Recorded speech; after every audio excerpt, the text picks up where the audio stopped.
અંદર કેટલીક અંધશ્રદ્ધાઓ છે. અંધશ્રદ્ધાઓ ધીરે ધીરે આપણે માસ્ટર દૂર થતી ગઈ છે, પણ કેટલાક કુરિવાજો છે એ પણ આપણે બંધ કરવા પડશે. એ કયા કયા કુરિવાજો કઈ અંધશ્રદ્ધા આજે નથી કહેતો, તો પણ સમયની સાથે બધા વડીલો સાથે બેસી અને સમાજમાંથી શું આપણે દૂર કરવાનું છે, કેવા કુરિવાજો અંધશ્રદ્ધા દૂર કરવાના એ વાત કરીશું. અંધશ્રદ્ધા કુરિવાજો દૂર કરીને શું કહ્યું છે? અંગ્રેજી શિક્ષણની હિમાયત કરી છે બિરસા મુંડાએ. આ સમજી લેજો. અંધશ્રદ્ધા કુરિવાજો દૂર કરી અને અંગ્રેજી શિક્ષણ લો તો આદિવાસી આગળ આવશે. અને બીજી શું વાત કરી છે એ કદાચ મારી વાત કોઈને ના ગમે, સુરેશભાઈ બોલો, કોઈ ના ગમે ને કેટલાક આસપાસના કેટલાક મોટા મોટા નેતાઓ છે ને એમને તો ના જ ગમે. હિતેશભાઈ ને તમારા પર આવી બનશે, ટાર્ગેટ બનાવશે. હિંમત રાખજો રસિક. આવા લોકો રાક્ષસોની સામે લડવા માટે રામે 14 વર્ષ વનમાં અને કેટલી ટીકા ટિપ્પણી થઈ છે રામની, કૃષ્ણની હો, પણ સત્યની લડાઈ આપણે લડી રહ્યા, કોઈ ખોટી લડાઈ નથી લડ્યા. આદિવાસી સમાજ ને વિકાસના માટે લઈ જવો આ બધું તો કરવું પડે, પણ બિરસા મુંડાએ કહ્યું છે વ્યસન મુક્ત થવું પડશે. આદિવાસી સમાજે વ્યસન મુક્ત થવું છે. કમલેશભાઈ બરોબર છે ને? વ્યસન મુક્ત થવું પડે. આદિવાસી સમાજ સાથે કોઈ પણ સમાજ જે આદિવાસી સમાજ વ્યસનમાં સપડાયેલો છે એની શું દશા થાય તમે જોજો. કેટલાક ગામોમાં બહેનો વિધવા થઈ ગઈ, જુવાન દીકરી આજે વિધવા થઈ જાય, એની શું દુઃખ થાય છે તેને કોઈ વિચાર્યું? દારૂના અડ્ડા ચલાવનારે વિચાર્યું છે આવું? મોટા મોટા કન્ટેનરો ગામોમાં ઉતારે છે એ લોકો કોઈ દિવસ વિચાર્યું છે? હું તો કહું કે આપણે બાપ દાદા બહુ વર્ષો કોઈ દેવને કે પછી કોકને ક્યાંક એ કદાચ મહુડાનો દારૂ બોલ્યા, કોઈ સોશિયલ મીડિયામાં ચલાવજો. મનસુખભાઈ એવું કહેતા હતા, કોઈ પ્રસંગ હોય, કોઈ વાર તહેવાર હોય, કોઈ દેવને ચડાવવો હોય દારૂ, તો ઘરે મહુડાનો બનાવો ને તેનું પ્રસાદી તરીકે લો. તો આ મહારાજ છે એવું ના કહેવાય, પણ મારા તરફથી થોડું છૂટ આપું, કારણ કે બધું બંધ નથી થવાનું. દિનેશભાઈ બરોબર છે ને? તો મહુડાનો દારૂ જાતે બનાવીને દવા તરીકે ઉપયોગ કરો. કોઈ ડોક્ટર કહેતા ઘણા એવા છે કે ડોક્ટરની સલાહથી, ડોક્ટર રવિ બરોબર છે, સાચી વાત છે, ઘણા ડોક્ટરો સલાહ આપે કે તમારે હેલ્થ માટે દારૂ પીવો પડશે. તો તે કેવો દારૂ? સારા મહિનો, બદામ, પિસ્તા એનાથી બનેલો. આપણે આ મહારાષ્ટ્રમાં કેમિકલ વાળો દારૂ, કેમિકલ વાળો એટલે મેં તો ગુજરાત ભારત સરકારનો મંત્રી હતો ત્યારે ફેક્ટરીની પણ મુલાકાત લીધી છે. માસ્ટર, આ ફેક્ટરીઓમાં જે દારૂ બને છે ને મેં જોયું છે નજર સમજ.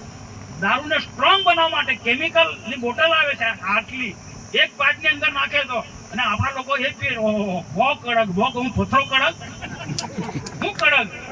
અરે માણસનું જીવન શરીરને ખતમ કરી નાખે, અનેક પ્રકારની બીમારીઓ થાય, કેન્સર થાય છે બધી. આ મારી વાત નહીં ગમે. આ લોકો કોઈ કે મેં ઇંગ્લિશ દારૂ પીએ, ઇંગ્લિશ દારૂ ને ઇંગ્લિશ દારૂના વેપારીઓ તો કરોડોપતિ થાય, લાખોપતિ થઈ જાય. એની પાસે રાતોરાત કરોડો રૂપિયા, લાખો રૂપિયા આવી જાય. કે રીતના ભાઈ એ કોઈ આદિવાસી કોઈ વ્યસનમાં સપડાયેલા લોકોના એના પરિવારની શું દશા થાય જોયું છે તમે? આ બુટલેખોરોને હું પ્રશ્ન કરું છું કે તમારા ખરાબ દારૂના કારણે, કેમિકલ વાળા દારૂના કારણે જે લોકો દારૂમાં સપડાયેલા જે પરિવાર જે વ્યસનનો ભોગ બન્યા છે, એક વખત એક બે પેક માર્યા પછી એને આદત પડી જાય સાહેબ, એ ચૂકતું નથી. અમારા સામે બીજા પણ એક કબીર સંપ્રદાયના મહંત બેઠા છે. આ બધા રાત દિવસ ભક્તિ કરે. સમાજ સ્વરૂપદાસ સાહેબ તો તમે ભાષણ સાંભળ્યું હોય તો આ બધા સમાજને સુધારવાની વાત કરે છે. આદિવાસી સમાજની પણ દરેક સંપ્રદાયની અંદર બધા સંતો મહંતો સમાજને સુધારવા માટે ના બુટલેગરો આદિવાસી સમાજને ખતમ કરવા માટેના પ્રયત્નો કરે. તો આ જે સમિતિ આવા બુટલેગરોની સામે પણ લડવા માટે કામ કરે છે. કોઈ સમાજના હિત માટે, આ સમાજના હિત માટે જે સમાજને વિકાસના માર્ગે લઈ જવું છે, તો બિરસા મુંડાએ વાત કરી છે. મનસુખ વસાવા નથી કહેતા, બિરસા મુંડાએ કહેલી વાત છે. અંધશ્રદ્ધા, કુરિવાજ, સારું શિક્ષણ ને વ્યસનોથી મુક્ત કરો આદિવાસી સમાજને. વ્યસનોથી આદિવાસી સમાજ મુક્ત થશે તો આ વિકાસ થવાનો છે. 2047માં દેશ વિકસિત ભારત આપણે બનાવવાનો છે. દેશના પ્રધાનમંત્રી નરેન્દ્રભાઈ મોદી સાહેબ દેશને વિકસિત ભારત બનાવવાનો છે.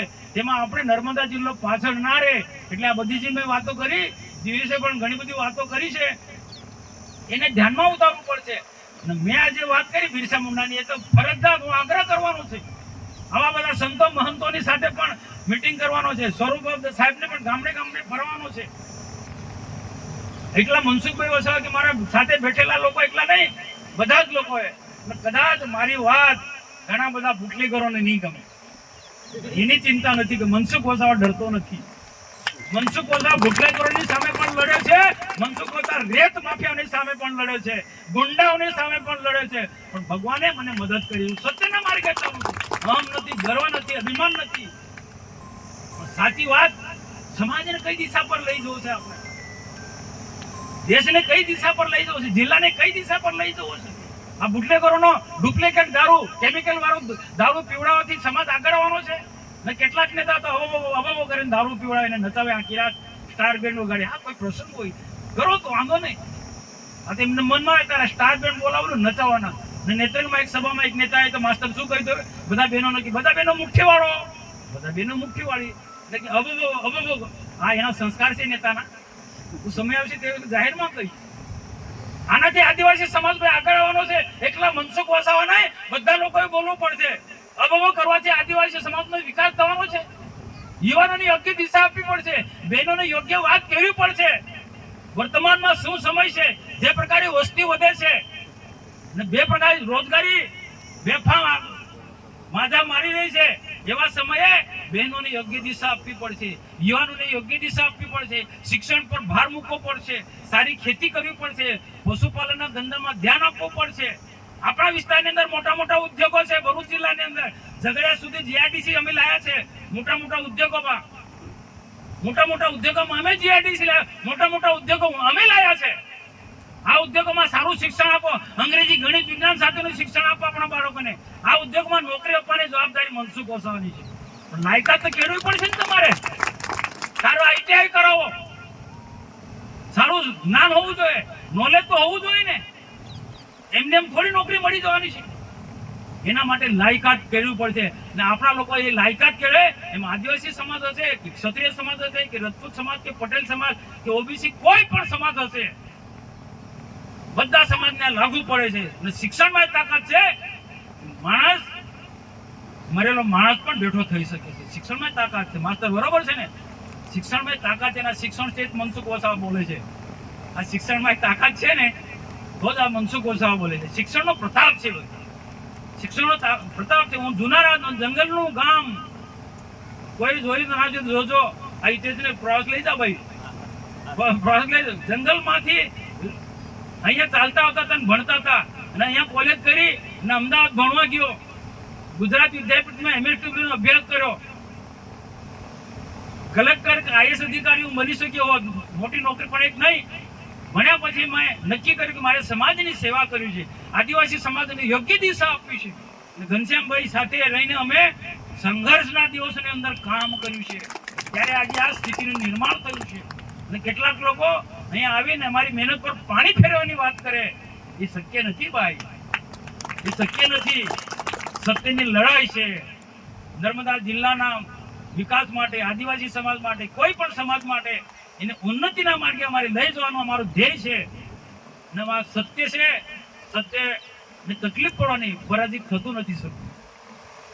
સત્ય કદાપી પરાજિત થતું નથી. હા, પરેશાની આવે છે, તકલીફ આવે સત્યના માર્ગે જવા માટે. નહીં આ કાર્યક્રમ કરવાના 2 દિવસ પહેલા કેવું સોશિયલ મીડિયામાં ચલાવ્યું. આ પ્રશ્ન ગ્રામ પંચાયત તો બહુ ટાઈમ થયો, ત્યારે કેમ સોશિયલ મીડિયામાં નથી લીધું ભાઈ? તમે એટલા બધા નેતા છો તો ગામ જવું જોઈએ હતો ને. આની સાથે ગામ પંચાયત સાથે કોઈ લેવા દે નથી. એ તાલુકા પંચાયતની મનરેગા વાળાની જવાબદારી છે. અને મનરેગાના ખોટા કામ માટે તમે બી લડાય. અમારા ધારાસભ્ય દર્શનાબેન દેશમુખે પણ સરકારમાં લખ્યું છે. ક્યાંક પણ અમને ખરાબ દેખાય તમે લખીએ છીએ, પણ એ બધાની જવાબદારી છે ભાઈ. આ સોશિયલ મીડિયામાં લખે છે એમની બી જવાબદારી છે. લખતા તો બહુ હોશિયારીથી લખી નાખો છો તમે, પણ મૂર્ખ લોકો તમે ખબર નથી કે આખી વાત જાણો તમે. ભારતીય જનતા પાર્ટીની સરકાર કોઈને દબાવ માંગતી નથી, કોઈને બીવડાવવા માંગતી નથી. એ હંમેશા વિકાસને માને છે અને અમે વિકાસ કરીને બતાવ્યો છે. પહેલાના સમયમાં શું સ્થિતિ હતી ને આજે તમે જુઓ કેટલો બધો વિકાસ થયો છે. હજુ પણ ઘણું બધું ઘટે છે, હજુ પણ ઘણું બધું ઘટે છે. એ અમે પૂર્ણ કરીશું. ડોલાર હશે, તરોપા હશે. શું હતી માસ્ટર તરોપામાં કેટલું જોરદાર શિક્ષણ, કેટલા શિક્ષકો, કેટલા સચિવાલયમાં નોકરી કરનારા લોકો, ડોલારથી માંડીને એક ગામમાં તમે જુઓ ને આજે શું સ્થિતિ છે. અપ થવું જોઈએ કે ડાઉન થવું જોઈએ? આપણે ડાઉન થઈ રહ્યા છે. આ સાચી વાત સ્વીકારવી પડે. એક સમય ડોલરના તરોપાના વીરપુરના બધા મોટા મોટા લોકો આપણા સચિવાલયમાં નોકરી કરતા હતા. હવે આ મંથન કરવું પડશે. આ સોશિયલ મીડિયામાં જે લખે છે ને એમને પણ પોઝિટિવ કો લખો. આના માટે એકલા મનસુખ વસાવા, એકલા દર્શનાબેન કે મંચ પર બેઠેલા લોકો એકલા નહીં, કે ઘનશ્યામભાઈ એકલા નહીં, બધા જ લોકોએ આ કોઈની પણ ખોટી વાતમાં, વિનોદભાઈ તમે આવ્યા, તમારો બહુ ટાઈમથી મેં નજર કર્યા કરતો હતો, આ બધાએ આવનારા દિવસોમાં હાથથી હાથ મિલાવી નર્મદા જિલ્લાને વિકાસના માર્ગે લઈ જવા માટે આપણે સૌએ પ્રયત્ન કરવાના છે. અને આ અંગેની જેના પણ કોઈ સૂચનો હશે, અહીંયાથી બેઠેલા મંચ પર બેઠેલા માણસો, કે આ સંગઠન જે બનતું હોય એ સંગઠનનો મુખ્ય ઉદ્દેશ્ય શું છે એ પહેલા માહિતી આપવી પડે ને એની માહિતી મને ખબર હતી કે કઈ રીતના આપણે કરવા માંગીએ. એટલે પ્રથમ મેં બોલે છે. એટલે બાકીના જે પણ કોઈ બીજા મહાનુભાવ મંચ પર બેઠેલા ઘનશ્યામભાઈ છે, બીજા કોઈ પણ છે, બધા લોકો પોતપોતાના સૂચનો કરશે. ત્યાર પછી પ્રીતિભોજન બનાવી છે હિતેશભાઈ, બધાએ આરોગવાનું છે. અને જગદંબાને પ્રાર્થના કરું, ભગવાનને પ્રાર્થના કરું. આ સંધ્યા સમય છે, સંધ્યા સમય એટલે ભગવાનનો સમય. સંધ્યા સમય એટલે એ ભગવાનનો સમય. તો ભગવાનને આપણે સૌ પ્રાર્થના કરીએ કે આપણું સંગઠન નર્મદા જિલ્લામાં ખૂબ સુંદર પ્રકારનું કાર્ય કરે અને નર્મદા જિલ્લો આખા ગુજરાતમાં ટોપ જિલ્લો બને. એ વાત સાથે મારે પૂર્ણ કરું. સૌને નમસ્કાર. ભારત માતા કી જય.